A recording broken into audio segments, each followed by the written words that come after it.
7h-10h, la matinale avec Kim sur Peur FM. Aïe aïe aïe, ce son, vous le reconnaissez, celui de Asden Ahmed Chaouch, le grand Kahwa. Bonjour Asden. Ça va? Bah écoute, ça va bien. Vous m'avez manqué, plein de trucs, oui, toi aussi, des jours fériés. Toi Hachnek, mais grave. Oh, ça fait plaisir. On s'est dit, à mon avis. Toi Hachnek, j'ai l'impression que c'est un oncle qui me parle. Non. Toi Hachnek, ça veut dire que tu nous as manqué. Moi je sais bien, mais tu sais, ce mot, il est beau. J'ai un arabe niveau scolaire. Hein, ah ouais. Non, niveau scolaire, pas parfait. Non, mais en dialectal, j'ai appris en vacances au bled. Tu joues bien. Ouais, bon, ça va. Comment t'as passé ton week-end? Eh bien, pas mal, un anniversaire, la famille. Ah bien. Et en fait, c'est trop marrant parce que je te disais ça en antenne, ma fille, elle a 4 ans. Et je lui dis, on va chez ses grands-parents, chez mes parents, faire la rupture du jeûne. Elle dit, c'est génial le ramadan parce que c'est une fête où tu manges le dessert au début. Et donc elle pense que le ramadan, tu manges juste le dessert au début. Elle sait pas qu'il y a le jeûne avant. Encore, voilà. Laisse-la croire. Allez, ce matin avec une invitée que tu vas nous présenter dans quelques instants. Exactement. On va ouvrir le grand kawa par un kawa brûlant, comme d'habitude, qui sent le ramadan, évidemment, mais malheureusement, on sera loin de l'odeur appétissante de la bonne sharba ou de la zlebia toute chaude, c'est qui sort de sa friture. Encore une fois, je vais revenir sur une nouvelle charge anti-musulmane, anti-arabe, et oui, pour mon retour, fallait bien reprendre les fondamentaux, comme on dit. Ensuite, kawa sans filtre exceptionnel, avec, on va dire, allez, la juriste la plus célèbre de France en ce moment, celle qui a autant d'adorateurs que de détracteurs. Elle est candidate aux élections européennes, elle est jeune, elle a 31 ans, en politique 31 ans c'est très jeune, par Gabriel Attal c'est jeune. Son CV est un cauchemar pour les identitaires d'extrême droite, déjà ses origines palestiniennes et puis ses choix de carrière et ses engagements tournés vers le droit d'asile, les réfugiés, agacent ceux qui pensent que les immigrés vont tuer tout le monde. Et cerise sur la corne de gazelle des fachos, Forbes la classe en 2023 dans les 40 femmes d'exception qui ont marqué l'année, qui ont fait rayonner la France à l'international. Vous doivent être bien énervés. Rima Hassan ou Hassan, comme on veut. Bonjour, vous allez bien? Bonjour, oui, très très bien, merci de votre invitation. Je vous en prie, n'hésitez pas à parler près du micro. Est-ce que vous êtes kawa ou pas le matin? Je crois que vous prenez toujours un petit kawa. Je prends les deux, moi je prends un café et un thé vert tous les matins. Ah oui, ouais, les deux. Vous commencez la journée, vous êtes dans votre temps d'axe. Alors vous êtes jeune, eh bien je vais parler pour commencer de jeûne, mais jeûne avec un accent circonflexe. Oui, c'était ma vanne. Le ramadan qui touche à sa fin est encore une fois instrumentalisé par nos amis qui ne portent pas les musulmans dans leur cœur. Juste avant l'Aïd, j'ai choisi de vous parler de ceux qui ont choisi de s'en prendre à nos joueurs de foot. Fallait s'y attendre. Un milieu dans lequel des Noirs et des Arabes excellent et enchaînent les trophées ne pouvait rester hors de portée des mal intentionnés. On y a eu le droit encore cette année, c'est la nouvelle tendance. Doit-on empêcher les joueurs de foot de faire le ramadan? Cette question, vous l'avez déjà entendue, elle vous a sûrement choqué, elle m'a choqué. Je vais décrypter en quoi elle est dangereuse pour toute la société française. 1. Elle replace le religieux au cœur du débat public et le sort de la sphère intime. La très grande majorité des musulmans exercent leur foi sans en parler à tout le monde, toute la journée. Alors il n'y a rien de plus gênant qu'un collègue de travail qui vous demande devant tout le monde « Je t'ai pas vu à la cantine, t'as-tu fait le ramadan ?» Ouais, dans le milieu du sport, c'est la même chose. Pour les pros, mais également en milieu amateur, moi quand je jouais, ça ne posait pas de problème. Le seul critère restait celui de la forme du moment. Nombreux joueurs de foot, Karim Benzema en tête, sont meilleurs lorsqu'ils font le jeûne, peut-être parce qu'ils trouvent des ressources mentales et spirituelles insoupçonnées. D'autres peuvent être en méforme. C'est en réalité un sujet sportif assez classique. Par exemple, on ne compte pas le nombre de verres d'alcool de chaque joueur dans la semaine, ses heures nocturnes passées devant sa console et FIFA, et on lui demande pas tout ce qu'il a mangé ou fumé les jours précédant un match. 2. Cette question polémique fait des joueurs de foot, très souvent issus de quartiers populaires, des ouvriers abrutis, sujets à la raison et la clairvoyance, des vrais gens éclairés, les patrons de foot. Ces vieux monsieur en costard qui connaissent mieux le sport que ceux qui le font. Les champions dans le domaine sont les dirigeants de la Fédération française de football. Monsieur Diallo a choisi de poursuivre l'héritage du très progressiste Noël Le Graët. Belle initiative, pas du tout discriminante. La FFF interdit les pauses pour rompre le jeûne, ça va loin.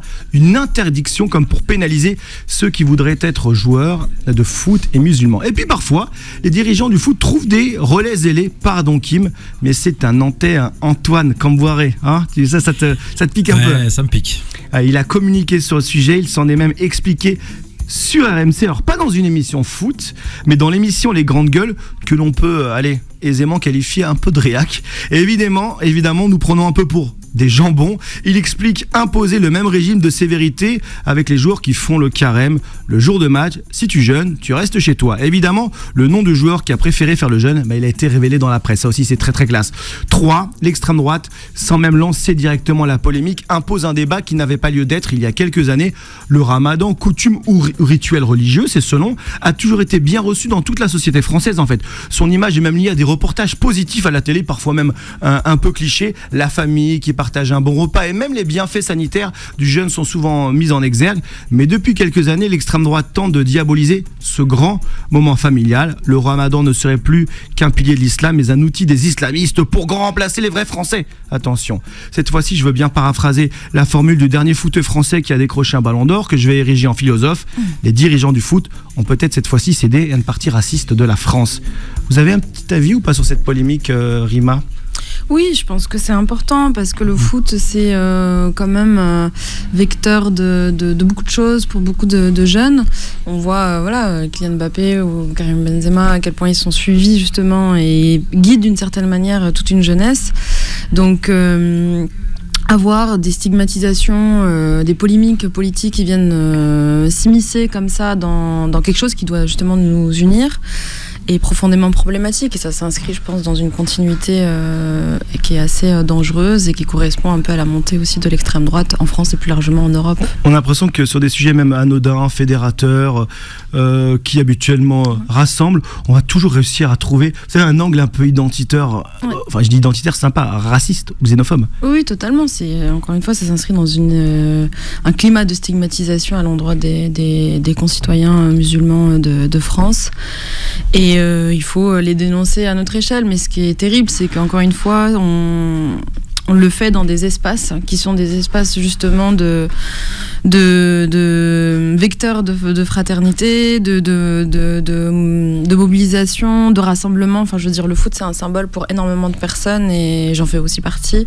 Et donc, c'est profondément dommageable. On va jouer au jeu des présentations. Moi, je vous connais un peu, mais il y a peut-être des gens qui vous connaissent un peu moins. Je veux avoir un autoportrait assez rapide parce que évidemment votre Wikipédia il est assez succinct et puis on va pas attendre tout de wiki. Et sinon dans la presse sur internet, soit on trouve donc des gens amoureux qui parlent de vous, soit des gens comme l'animateur Arthur qui souhaite vous réduire au silence à jamais. Je vais donc à la source. Mais qui êtes-vous, Rima Hassan ?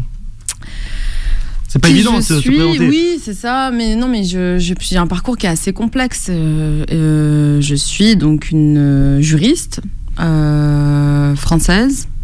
J'aime me définir d'origine palestinienne, précisément parce que je n'ai pas la nationalité palestinienne et c'est toute la condition aussi de mon statut de réfugiée palestinienne apatride. Et je suis arrivée en France à 10 ans. Et je me suis inscrite autant que possible dans la défense des droits des personnes dites exilées et puis bien sûr aussi sur la question des droits de l'homme dans laquelle est imbriquée la question palestinienne.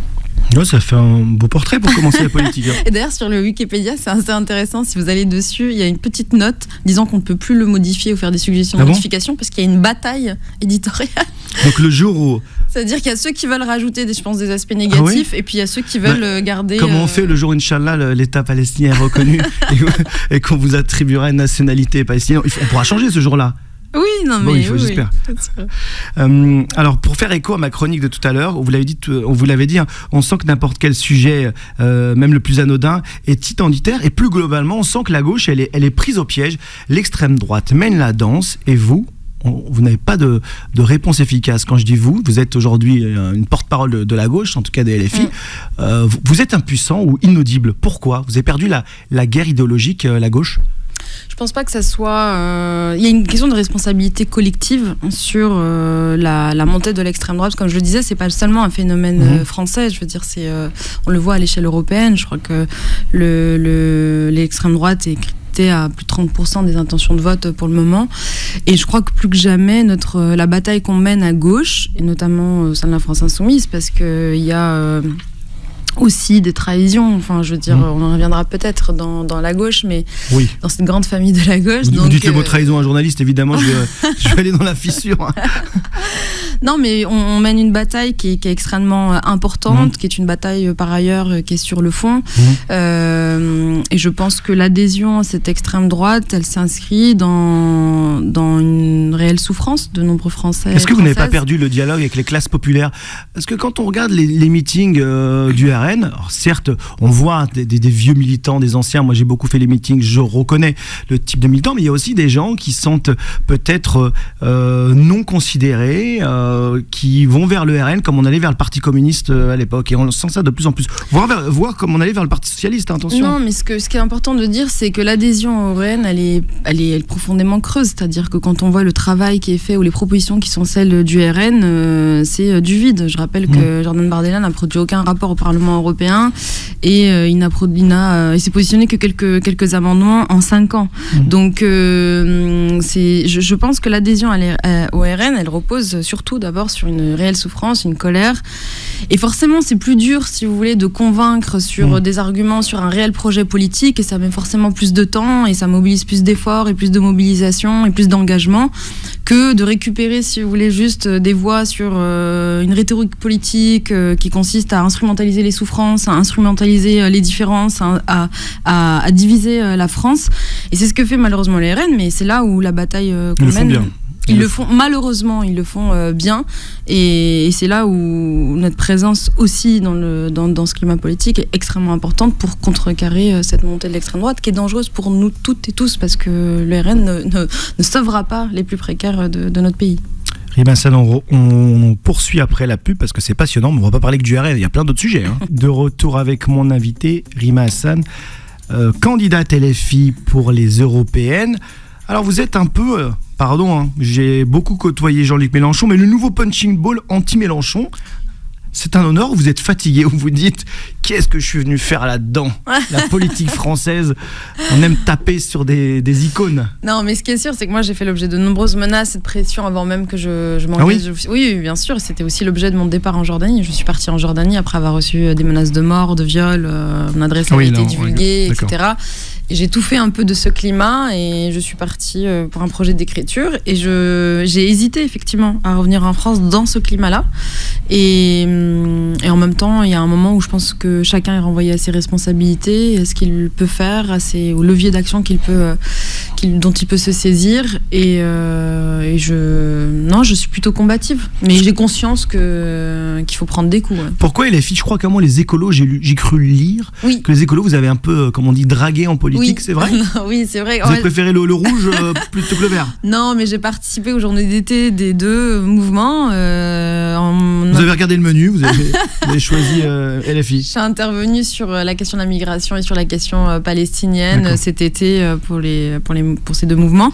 Et ensuite, effectivement, la proposition de LFI dans le contexte actuel me paraissait quand même beaucoup plus en adéquation avec mes propres positions. Et je crois qu'à un moment donné, dans un engagement politique, il y a le souci d'une cohérence. Donc voilà. Alors justement, vos prises de position sur Gaza vous ont souvent été reprochées. Alors, on va essayer d'être pédago.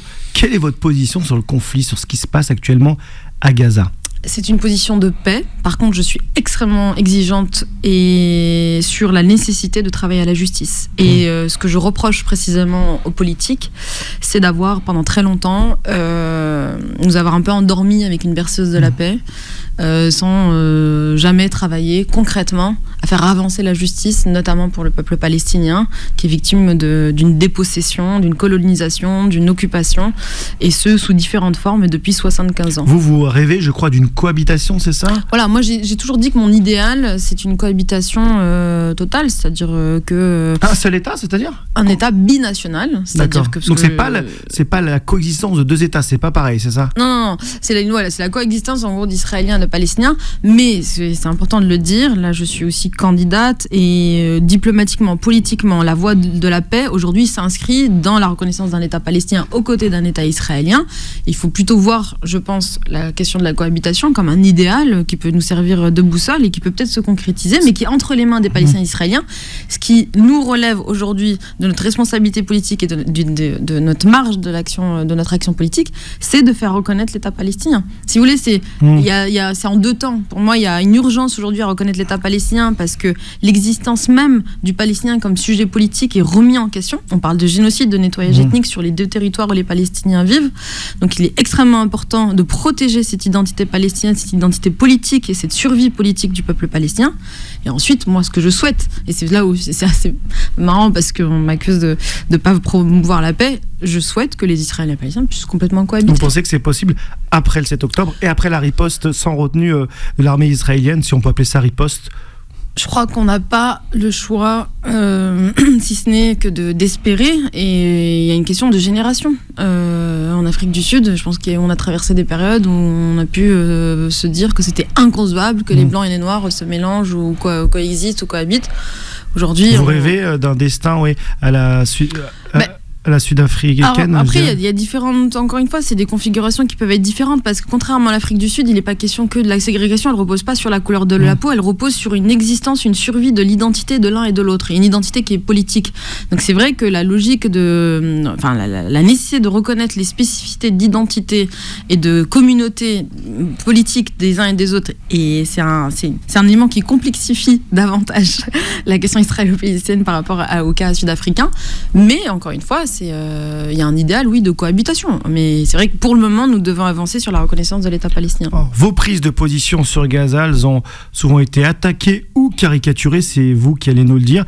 Et notamment, vous avez eu comme, on va dire, ennemi médiatique, l'animateur Arthur, qui fait pas visiblement que le vendredi pour faire marrer les gens, et parfois il s'attaque aussi à des personnalités politiques. C'est quoi là cette brouille que vous avez avec Arthur? Donc il vous attaque sur les réseaux après justement votre apparition dans le classement Forbes. Oui, alors j'ai été classée par Forbes, effectivement. Le classement est sorti dans le magazine de août 2023 et la cérémonie de remise des trophées devait se tenir en mars. Donc ils ont commencé effectivement à communiquer sur la tenue de cette cérémonie que j'avais moi-même relayée sur mes réseaux. Et à ce moment-là, je me rends compte que Arthur me tag dans une story, tag le directeur de Forbes, tag Forbes en disant que pour être classé dans ce magazine, en fait, il suffit de faire comme Rima. Et là, je cite, il dit que je suis une antisémite patentée et que je soutiens le Hamas. Donc, c'est pas une brouille, c'est de la diffamation. Ce que j'ai dit, c'est que moi j'ai fait du droit, donc c'est extrêmement important de me saisir de cette boussole. Je suis insultée pour mes positions, je suis caricaturée. Vous avez engagé une procédure judiciaire ? J'ai déposé plainte. Ah oui, vous avez déposé plainte contre Arthur, d'accord. J'ai déposé plainte et je suis déterminée à vous savez s'il a été après une plainte, normalement il y a audition devant le service de police ou devant le procureur? Pas encore. Pas encore? Non, on a passé déjà la première étape, c'est-à-dire de faire d'avoir un constat d'huissier sur la story, puisque c'est une story qui est restée que 24 heures. Ce n'est pas un post qu'on peut encore consulter. Donc il a fallu d'abord faire constater cette story par un huissier, et ensuite effectivement il sera entendu, et puis on ira jusqu'à un procès. À suivre, comme on dit. À suivre. Allez, on vous sort de cette thématique parce qu'on vous informe un peu souvent dans ce sujet. Or, une de vos expertises, c'est la question des exilés, des réfugiés, c'est la question migratoire en général. La gauche peut-elle avoir une position réaliste sur les questions migratoires? Parfois on dit, vous êtes un peu naïf, un peu utopiste, face à une droite pragmatique, voire une extrême droite outrancière. Est-ce que la gauche peut avoir une position réaliste, pragmatique? Bien sûr, et elle doit surtout avoir une position qui est humaniste. Je crois que quand on regarde l'état du monde, la migration est une donnée sur laquelle on doit jouer notre rôle et avoir une position qui consiste à prendre notre part en matière de solidarité internationale. Donc je rappelle que la première réalité de migration, c'est une réalité de migration sud-sud. On n'est pas envahi, contrairement à ce qu'on croit. La crise... Mais quand on écoute Bardella, Zemmour, Marine Le Pen, c'est l'invasion. C'est ce que je vous disais au début, c'est que c'est tellement plus simple pour ces partis de récupérer les souffrances, les peurs, les inquiétudes de tout un électorat plutôt que d'avoir un vrai travail pédagogique, de convaincre sur le fond, d'avoir des propositions qui émanent quand même d'un travail, je veux dire, au sein d'un mouvement. Donc c'est une lutte politique, c'est une lutte de narratif. Moi, je crois que la question de la migration, c'est une lutte de narratif, en fait, en réalité. Hein. Je pense que vous prenez un Français moyen, vous lui demandez concrètement ce qui se joue sur les questions de migration, il y a peu de personnes qui sont réellement informées. Et c'est là où aussi il y a un déficit politique et médiatique sur le sujet, alors que c'est un sujet de société. Enfin, donc la loi immigration, elle a dû vous faire bondir. Enfin, quand Emmanuel Macron tente d'injecter la préférence nationale, notamment concernant les prestations sociales, ça a dû vous, en tant qu'experte et juriste de ces questions-là. Bien sûr, et par ailleurs, en tant que personne concernée. Moi, je suis arrivée en France à 10 ans, avec ma famille, on ne parlait pas un mot de français, et je dis souvent que la question de l'intégration qui est souvent opposée à ces personnes exilées, c'est pas quelque chose qui se dicte, c'est quelque chose qui se vit avec des réalités humaines qui sont différentes d'une famille à une autre, avec des parcours de vie qui sont plus ou moins traumatiques, et on a une rigidité en fait sur la question de la migration qui consiste à mettre d'abord sur la table les enjeux d'assimilation, ce qui est pour moi un échec absolu, parce que d'aborder en fait la question de ce modèle de société à travers la question de l'assimilation est profondément problématique, c'est-à-dire que c'est la dilution en fait, l'assimilation. C'est ça, mais ça ne marche pas. Je veux dire, je ne connais pas une personne qui vient, qui a migré, qui a eu à migrer et qui se voit renoncer à tout ce que, ou alors si elle le fait, c'est pas quelque chose qui doit être dicté, c'est-à-dire qu'on peut choisir de vivre ses identités ou une identité ou une transformation de son identité, mais sans que la loi ne l'impose, de manière consentie, effectivement. Et puis c'est encore une fois des dimensions qui sont extrêmement intimes et propres à chacun. Donc oui, c'est un échec. Moi, je tiens quand même à rappeler qu'on est plutôt face à un échec de la politique d'accueil et non pas c'est pas un paradis de migrants, la France, comme l'assène l'extrême droite. Est-ce que la France est un paradis de migrants? Non, absolument pas. Et puis c'est important de rappeler que les migrants, comme on les appelle, et quand je dis on n'en a pas eu, mais il y avait des guillemets dans ma... Voilà, déjà il y a des spécificités dans ce qu'on appelle les migrants. Il y a des personnes selon les statuts qu'ils ont, qui ont des droits qui sont protégés et consacrés, et il n'y a pas d'appel d'air. Donc contrairement à ce qu'on peut dire, non, les migrants ne choisissent pas la France en se disant qu'ils vont être particulièrement bien traités. On quitte, c'est important de le rappeler, on quitte toujours son pays parce qu'on est contraint de le faire. C'est une question que j'avais déjà posée à Najat Vallaud-Belkacem, ex-ministre de l'Éducation nationale, ex-ministre socialiste. Selon vous, qu'est-ce qui est le plus probable, un arabe président ou une femme présidente en France? Pour le moment, ni l'un ni l'autre. Parce que je suis femme et arabe. Les deux, je vous dis, c'est le combo. Je suis femme et arabe, donc je vois les deux. Je vois les deux blocages. On est quand même plus proche de Marine Le Pen présidente que de... d'ailleurs, j'ai même pas de nom. Peut-être Rachida Dati qui est en première ligne, mais... Non, mais il y a une... Oui, il y a un risque là actuellement, effectivement, que le RN passe avec en tête de ce mouvement Marine Le Pen. Mais je pense pas que ça soit parce que elle soit foi, mais c'est encore une fois, c'est parce qu'il y a un programme qui malheureusement a pénétré dans la société, qui un discours qui s'est normalisé. Moi, je me souviens de l'époque où Jean-Marie Le Pen était face à Chirac. J'ai le souvenir que ça a été vécu comme une catastrophe, vraiment. Enfin, je veux dire, mais même pas que pour les personnes dites immigrées, dans mon entourage, dans l'entourage de ma famille. Donc là, ça passe crème, comme on dit. Exactement. Et moi, c'est vraiment ça qui m'inquiète, c'est de mettre en perspective la perception qu'on avait de l'extrême droite et celle qu'on en a aujourd'hui, au point de se dire qu'effectivement Marine Le Pen peut être totalement présidentiable et être à la tête de notre pays. Question rapide sur l'attitude offensive d'Emmanuel Macron à l'égard de la guerre en Ukraine. Est-ce que Poutine vous fait peur, ou est-ce que l'attitude de Macron offensive vous fait peur? Les deux, après pas pour les mêmes raisons. Je pense que Poutine, c'est important de le rappeler, il a une dimension impérialiste dans son offensive dans l'agression qu'il mène aujourd'hui contre les Ukrainiens et contre l'Ukraine. Donc c'est important de le rappeler que nous ne sommes pas les amis de Poutine, que nous soutenons les opposants. A parfois eu mais non, mais c'est des caricatures. Voilà, on lui a parfois dit, ou on a qualifié une espèce d'indulgence à l'égard du pouvoir russe. Moi, je l'ai dit en introduction de cette interview, je méprise beaucoup la part paresse intellectuelle. Donc, quand on veut caricaturer les propos de LFI, il faut citer ces propos. Donc, moi, je vous défie de trouver des propos de dirigeants de la France Insoumise qui consistent à valider ou soutenir le régime de Poutine. Ça, c'est plutôt l'école de l'extrême droite. Je rappelle qu'on a des archives de Marine Le Pen en train de serrer la main à Poutine et que par ailleurs, il y a des enjeux de financement de ce parti par le régime russe. Donc non, nous ne sommes pas les amis de Poutine. Nous soutenons par ailleurs ses opposants, nous les accueillons. Mais Poutine, effectivement, est effraie, je pense, beaucoup de personnes parce qu'on a du mal à le saisir dans ses ambitions sur les pays frontaliers de la Russie. Et Macron, il fait aussi peur, mais il fait peur par sa bêtise. C'est-à-dire qu'on a discuté de ce que Macron allait trop loin dans ses déclarations. Je pense surtout qu'il va nulle part.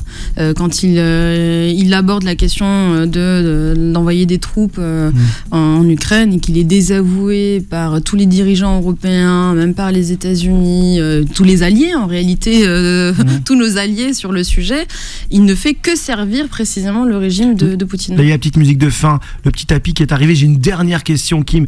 Là, il me regarde parce qu'évidemment, il y a un planning à respecter. Un bon score pour les européennes, c'est quoi? C'est battre le PS et Glucksmann? On n'est pas sur cette... Donnez-nous un chiffre. Non, on aime bien ici. Non, justement. On joue paris sportif avec Kim. On peut faire les paris politiques. C'est une nouvelle rubrique qu'on aimerait lancer là, pour faire un peu d'argent. Je vous laisse cet exercice-là. Nous, notre responsabilité, si vous voulez, c'est pas de se fixer un chiffre en particulier, c'est de mener la bataille jusqu'au bout. Il faut avoir un objectif quand même. Oui, non, mais on a 2 mois. Je crois que la politique, c'est aussi un levier d'espoir pour beaucoup. Je veux dire, si on s'engage en politique sans espérer justement parfois tout renverser sur une élection, avoir une dynamique qui consiste à convaincre un maximum de personnes, on s'engage pas. Vous avez cherché un appart à Bruxelles, ça y est ou pas? Pas encore, mais j'ai bon espoir, donc je commence à regarder les annonces. Merci à vous, Rima Sen, merci pour cette invitation. 7h, 10h. La matinale avec Kim sur Peur FM.